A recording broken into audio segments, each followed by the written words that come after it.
है ये हाउस का। देखिए, एक बात मैं बताऊं आपको, संविधान, संसद और संसदीय संस्थाओं के खिलाफ जो सुनियोजित दुष्प्रचार का अभियान चल रहा है, ये कोई बाई चांस नहीं है बल्कि बाई चॉइस है।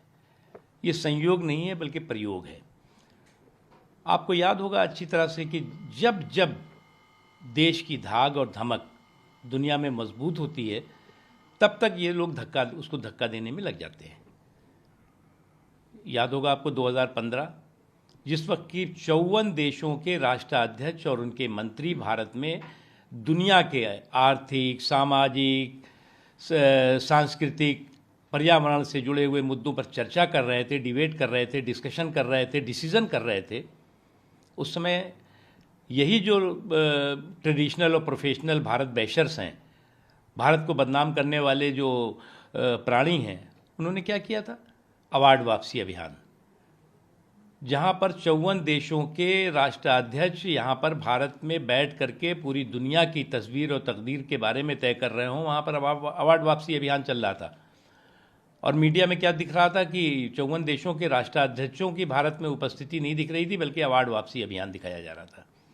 उसके बाद 2020 कई घटनाएं, मैं आपको बड़ी बड़ी जो मुख्य बताता हूँ। 2020 में अमेरिका के राष्ट्रपति आते हैं यहाँ पे।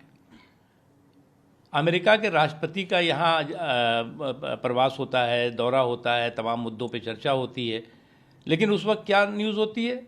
शाहीन बाग। और जो उस समय मैं देख रहा था, जो मीडिया भी उनके साथ वहाँ के आए हुए थे, वो उसको कवर करने से ज़्यादा इंटरेस्टेड थे कि शाहीन बाग में क्या हो रहा है। और अभी आज G20 की अध्यक्षता भारत कर रहा है। दुनिया के तमाम जो देशों के लोग हैं वो यहाँ पर हैं, आ रहे हैं। और उस समय एक क्रिमिनल माइंडसेट के साथ, एक आपराधिक मानसिकता के साथ सुनियोजित साजिश के तहत भारत के लोकतंत्र को बदनाम करने की एक सनक सवार है लोगों में। लेकिन एक बात समझ लेना चाहिए कि भारत की धाक और मोदी की धमक को धूल धूसरित करने का जो इनका सपना है, वो कभी भी सफल नहीं होगा। जो लोग भारत की धाक और मोदी जी की धमक को धक्का देने की कोशिश करेंगे, वो खुद धूल धूसरित हो जाएंगे, क्योंकि उनको ये आज ये एक्सेप्ट ही नहीं कर पा रहे हैं कि आज देश जो है वो परिवार के पालने की पॉलिटिक्स देश में नहीं चल रही है। आज परिश्रम और परिणाम की पॉलिटिक्स जो है वो देश में है, और परिवार के पालने की पॉलिटिक्स को परास्त करके परिश्रम और परिणाम की जो सियासत है, वो आज जो है वो प्राथमिकता और उसको प्रायोरिटी मिली हुई है। इसलिए जो लोग इस संयोग और प्रयोग में लगे हुए हैं, वो इसी तरह के, क्योंकि ये वो लोग हैं जो लोग कि एक तरफ तो भारत ट्रेडिशनल भारत बैशर्स हैं, और दूसरी तरफ जनादेश से जख्मी ये पिटी आत्माएं हैं। सर, कांग्रेस के अध्यक्ष मल्लिकार्जुन खड़गे का कहना है कि कॉन्स्पिरेसी है। जिस तरह जब जब हम मांग करते हैं चर्चा की, सरकार इन सारे मुद्दों को, राहुल और इन सारे मुद्दों को ला करके भटकाने की कोशिश। आप चर्चा तो कुछ चाहते ही नहीं, चुहल कर रहे हैं। आप किस बात में चर्चा कर रहे हैं? आप केवल देश में, आपके नेता जो है विदेश में बैठ करके और भारत के लोकतंत्र पे और भारत की संसदीय व्यवस्था पर सवाल खड़े कर रहे हैं, और आप कहते हैं जी हम चर्चा करना चाहते हैं। चर्चा आप ब्रिटेन में जाके करेंगे?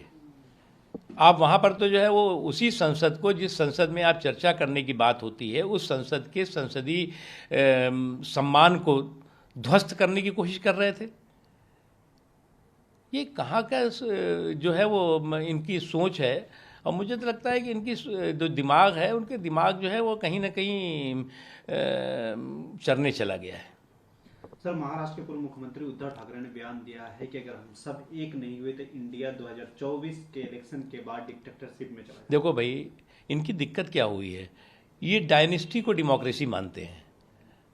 डायनेस्टी डेमोक्रेसी नहीं है, परिवार तंत्र प्रजातंत्र नहीं है। लेकिन ये लोग जो अभी भी उसी सुरूर में है कि परिवार तंत्र ही प्रजातंत्र है। परिवार तंत्र अगर सिमट रहा है, सिकुड़ रहा है, तो प्रजातंत्र